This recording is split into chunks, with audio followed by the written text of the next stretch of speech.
What's up, witches? I need to talk again about Amazon's The Wheel of Time TV show.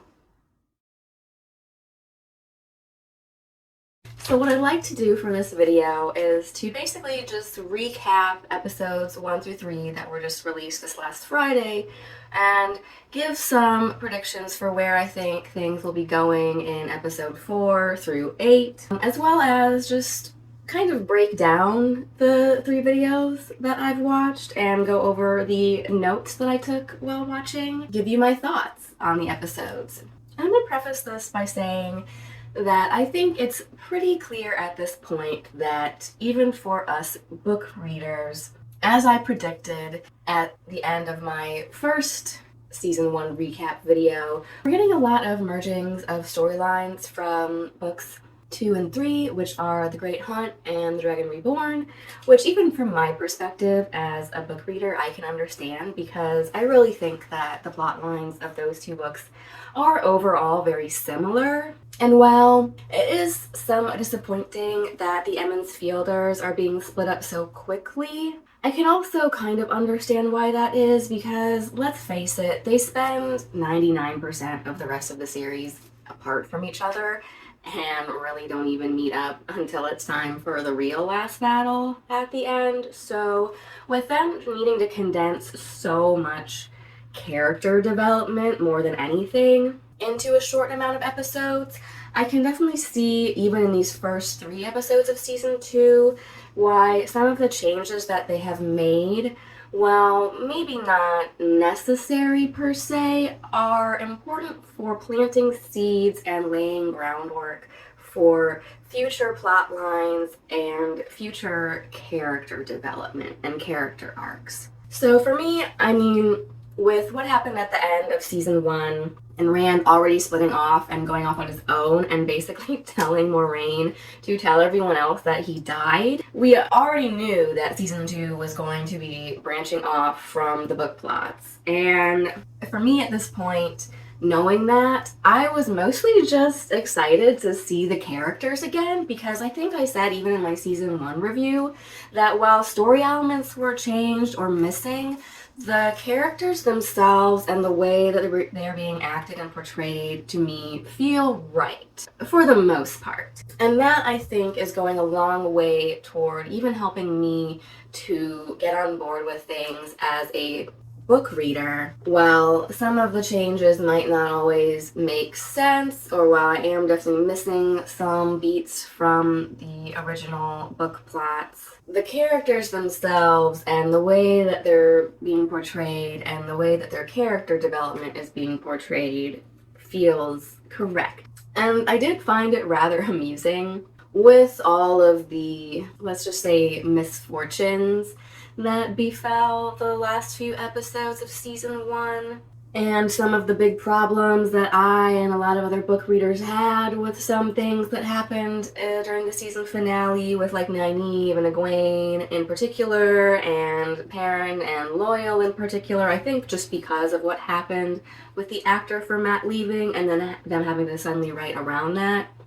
it definitely, and just sudden COVID restrictions on top of it, it definitely threw everything off kilter and just kind of ground the momentum of the series to a halt. But if these first 3 episodes of season 2 are any indication, I'm excited to see what comes, and I'm hoping that Wheel of Time will become one of those series where we can look back and say, if you can just get past the first season, you will really enjoy it. Now that we do have book 1, Eye of the World, which was very derivative of Lord of the Rings in a lot of the ways, let's face it, and I can see why they had to change or wanted to change some of the plots from that to get away from those similarities in particular, and just out of a need to introduce certain concepts like the Aes Sedai and Aes Sedai politics in particular, which become a huge plot point for later novels. Like, along with just Rand's journey being the Dragon Reborn, the politics of the White Tower are, I would say, the other major plot point of the series as a whole. So we needed to introduce these concepts like the power and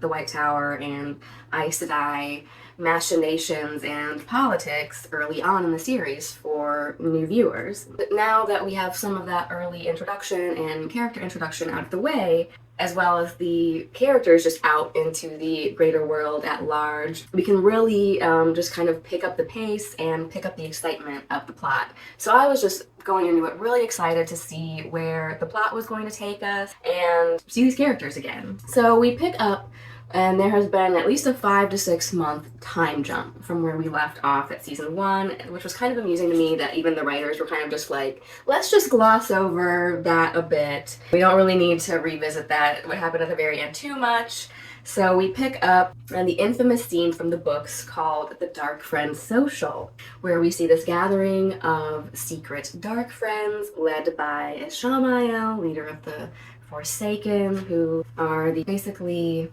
the Dark One's right hand, his chosen few, who served him in the Age of Legends 3,000 years ago, and still have all of that knowledge from that time period, which everyone currently living in Randland has lost for the most part. So we see him having his little conference and meeting of the Dark Friends, and here we see that Padan Fain is revealed as a Dark Friend, which is a slight derivation from the books, but for me it kind of makes more sense to just loop him in with the Forsaken and the Dark Friends as a whole, because in the books he just kind of pops up every now and then and seems just like this very aimless, random character who was mostly just possessed. Like, he might have been a dark friend at one point. It's not really clear, but then he also gets corrupted by the Shadow Logoth dagger, and that kind of becomes his primary motivation. So yeah, in this he's just also out and out a dark friend, but maybe still, since he is corrupted by that dagger, will still kind of have his own, be serving his own interest, you know, the dagger's interest, but his own interest aside from what the Dark Friends and Ishamael might want. One thing that I wanted to especially point out about this scene, two things actually before we move on, are that Ishamael says, "How do you prove that the things you do are good or evil?" And I think Rand himself is going to encounter a lot of issues with this in his development once he is revealed to be the Dragon Reborn and is out in the world, and as rumors of him and the things that he supposedly says or does spread out in the world, because it becomes like this huge game of telephone where Rand does something in one country over here and word of mouth spreads, and by the time he makes it back to Cairhien or Andor, they're like, did you hear about how the Dragon Reborn is just absolutely crazy, and I bet he's working, I bet he is one of the Forsaken, and just all kinds of outlandish, outrageous rumors that in no way resemble the truth or maybe have a kernel of the truth but are so far removed from what really happened. So I think Rand himself is going to be facing these issues with the world at large of how can he prove, now that he's supposedly the chosen one, that the things he is doing are for the greater good, when sometimes he might have to do things that are destructive or morally ambiguous at best. The other interesting thing, and that I do like that Amazon is doing, is that if you pause at any point in the show, confused as to what the setting is, like what the location is, or who the characters are, it does not only list who the characters are and who's playing them, but also where in Randland the scene is taking place. And in this, it is interesting to note that the Dark Friends Social, it says, is taking place in an unknown location called Teleran Riyadh, which we know from the books is actually the world of dreams. And I'm going to do a whole separate video on that because from my own personal experiences, Robert Jordan, I think, was really onto something with that one. In the next scene, we jump right into the present day with Moiraine. And this again just goes to show that the series is really emphasizing Moiraine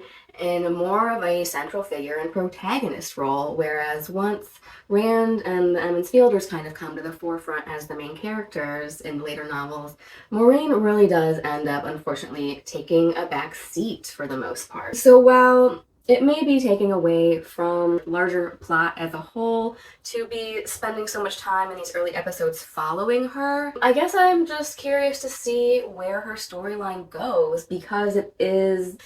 branching off so much from where it did in the original books. And it's still, I think, rather speculative within these first 3 episodes whether or not she has been completely stilled or severed from the One Power, or if Ishamael was just able to put such a strong shield on her and tie it off that she feels like she can't sense it. Because in the novels, even when someone is stilled or severed, they can still kind of sense the One Power as a whole, but it's out of reach. Their access to it has been severed or cut, so they can no longer connect to it. So I'm curious because Moiraine is coming off like she can no longer sense the One Power at all, and Lan is coming off as though maybe just because Moiraine supposedly masked their warder bond at the end of season 1, he feels like it's no longer there. But again, it's rather ambiguous as to whether or not she's completely stilled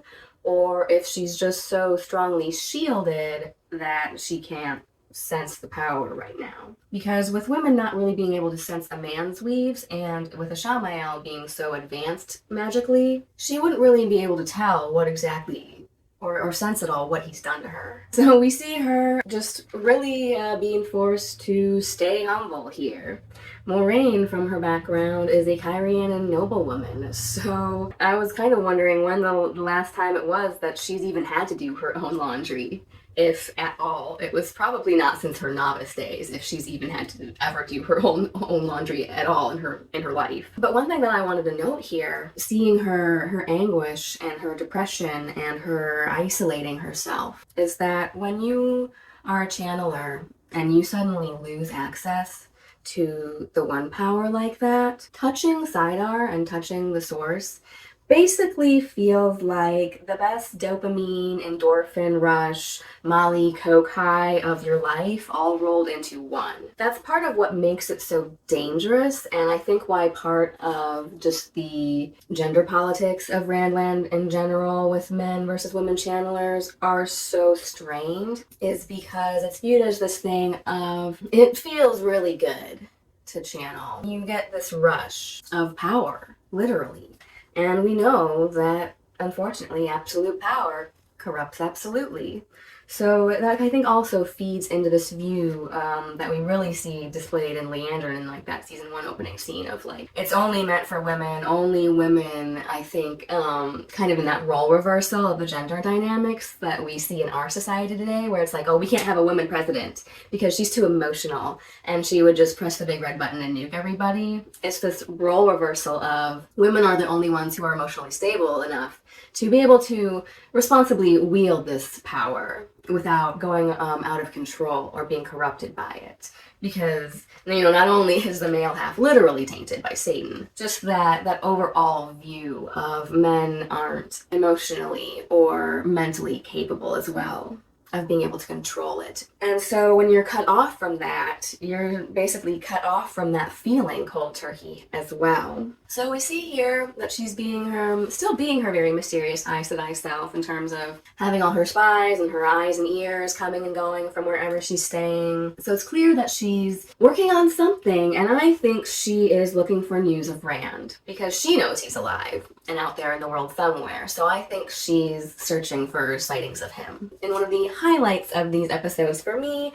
a guy walks in with a Scots-Irish accent and starts talking about ships and harbors, and I got so excited, and sure enough, when I paused, it was confirmed that this is Bael Domon. And here we also get a little bit of a brief introduction to the concept that we see Rand also introduced to in the second book in Kyrian of the game, or Dice Daimar, or basically, the Game of Thrones. They call it the Game of Houses. In Kyrian, they are very well known for playing it among the noble houses, but it is definitely said and confirmed here by Moiraine that the Aes Sedai are the ones who invented it. And so in the next scene, we shift to Egwene at the tower, and just for me personally, as someone who is kind of a bit of an Egwene or a Hermione myself, and just really interested in seeing more of how the One Power works and seeing her journey and learning about it. I always really like the Tower scenes and the Tower plot lines myself, and I find it to be one of the most interesting plots in the novel. So we see that she is deep into her novice training at the Tower already. In a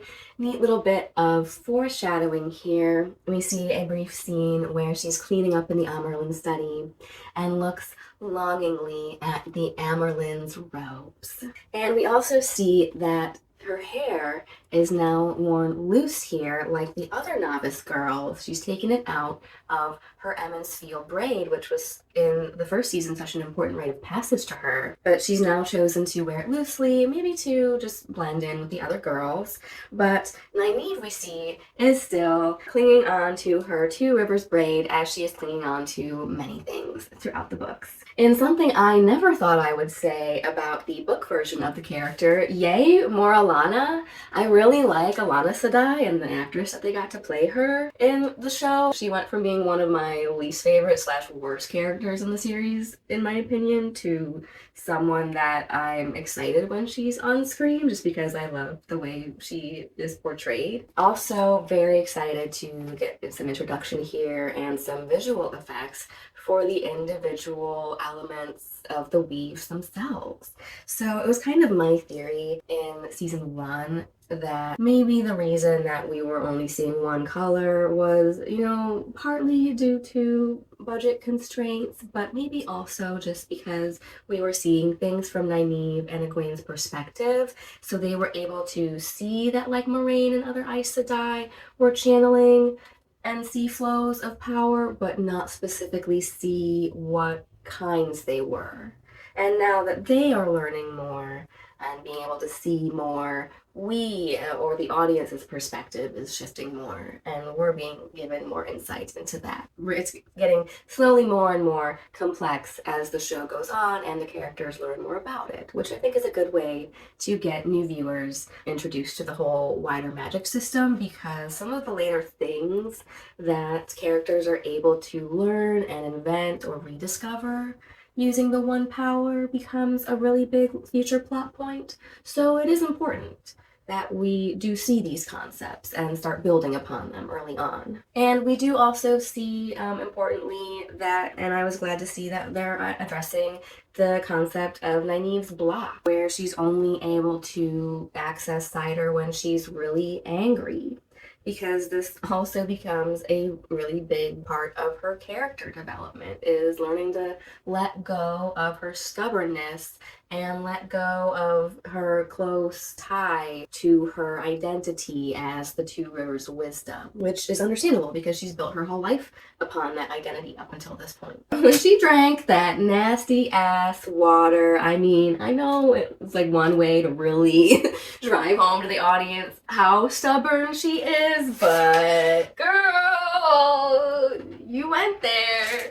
She took it there. Then we got an interesting scene that I had to kind of go back and analyze further, where we see Sheriam discussing Nynaeve and her training with Leandrin, which is also an interesting little bit of foreshadowing for future novels. So I was very curious to see who else was part of the discussion in this scene, because we see that there are other members or representatives of other Ajas there, and so I wasn't sure who exactly this was. I would have to probably go back and pause and see what the characters' names were and then try to remember who they were in the books. But if you thought Game of Thrones had a lot of characters, it has got nothing on the Wheel of Time. And let me tell you, as an original reader of the series, when it was still being published, and it was on that Game of Thrones level of there being years in between books coming out, and the books being so big when they did come out, I can definitely confirm that by the time the next book was published, I had a really hard time remembering who half the characters were or what they had done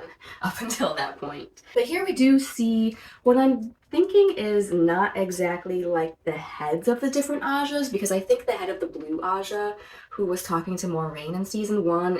is not present in this scene, from what I can tell, but we do see, if the colors of their outfits are any indications, representatives from other Ajas there, because Liandrin is red, Alana is a green, and it was making me really sus about Alana that she was present in this meeting, because the White Tower politics are complex. There's like the official head of the Aja that like represents them in the hall when they meet, but then like within each Aja there are different like secret head members or people in authority, from what I remember. So even if these aren't the hall representatives of the different Ajas, they're probably at least rather high-ranking members, and I think we at least see a yellow and a gray there, which in a later scene, interesting scene with Nynaeve and Liandrin, are some of the Ajas she does mention as possibilities for Nynaeve. Having Alana here for this scene made me really suspect of her, knowing what I know about other characters present for this discussion, but I think if the expression on Alana's face at the end is any indication, she is a little sus about Sheriam being so willing to throw Nynaeve in the deep end and watch her sink or swim, as it were. And also this scene is just another good show and intro into the deeper machinations and complexities that is Aes Sedai Tower politics. Then we shift to Perrin and Loyal, who is apparently fine after being shanked by Padden Fane. So I'm assuming maybe when they dropped off Gawain and Nynaeve at the tower that he just got some healing and they went on their way to keep chasing after the horn. But again, they just kind of gloss over the very end of season 1, episode 8, and we just pick up with Perrin and Loyal on the road with the Shinarans hunting the horn of the Lear with Lord Ingtar. Oh yeah, again, they all think their best friend Rand is dead. So we see them all also dealing with still the ramifications of that on top of everything else. But this is a nice way to just set up Perrin's further relationship with the Shaynarans and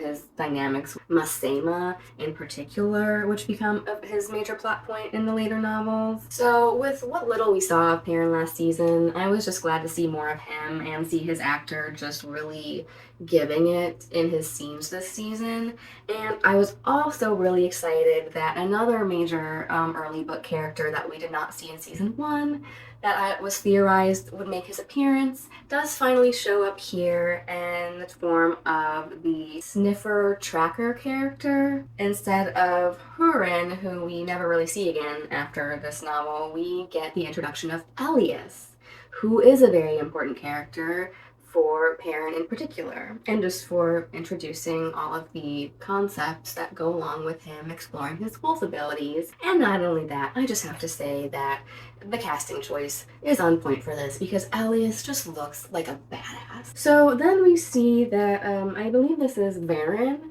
is with Moiraine, and I'm assuming that since she is being introduced here with Moiraine, and we know that Moiraine and Alana are also very close. In the novels, we see, I believe, Perrin introduced with Alana later on in the novels, and she just kind of shows up in the Two Rivers like, oh yeah, I'm just here, I'm kind of like Loyal, I'm just here writing a book about stuff, don't mind me, it's just pure coincidence that I showed up to follow you guys. Oh, I think she was like she's studying Taverin. I think that's her excuse for why she's like, it gets introduced to the plot. But here we see her keeping Moiraine company. I'm assuming that since she's with Moiraine here, and Moiraine is also friends with Alana, that at some point Perrin will meet up with Alana and they will be set to go kind of try to keep tabs on some of the others, if not keep tabs on Rand, since Moiraine is stuck between a rock and a hard place right now. Then we switch back to Nynaeve, and it's interesting to just see her take on the White Tower as an institution as a whole, because I think that also becomes just a greater overarching plot point that Robert Jordan wanted to touch on in the novels, when she says that, it's not her as in Alana, it's this place. Because let me just say that there's a reason that the tower is depicted like this in the tarot. But then the warders end up asking her, why did you come here? And I think this is an important thing to establish as part of Nynaeve's overall character arc and later character growth. Because, like I said, she is having trouble letting go of that identity that she worked so hard for so long to forge for herself as the Two Rivers Wisdom authority figure. And now she's back to being low man on the totem pole, working as a novice, scrubbing pots and pans and cleaning out chamber pots. So it's definitely a big kick in the pants for her and shift in power dynamic that she's not used to. One of my other favorite things about these first 3 episodes as a whole is definitely her interactions with Leandrin, especially in this first scene, just seeing Nynaeve's power for one thing, and just seeing that introduction of that concept of her only being able to channel when she's angry. Leandrin's really like playing into that and pushing her in just that pure Palpatine moment of yes,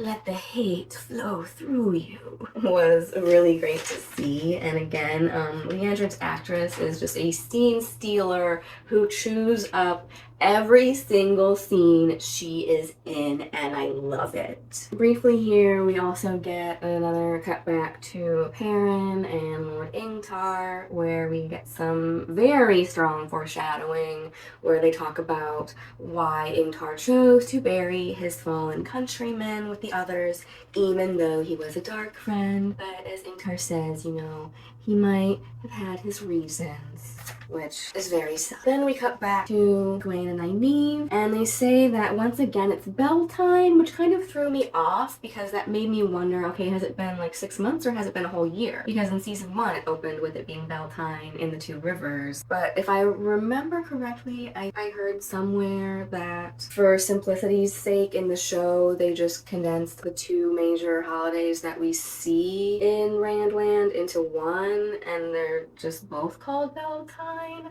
So maybe just every 6 months there's a Beltane celebration. I'm not sure. But at this point, we were 45 minutes in episode 1, and I'm thinking, okay, we still have not seen any glimpse of Rand or Matt. But I spoke too soon because just then we cut to Matt, who has apparently been being kept prisoner by Leandrin this whole time.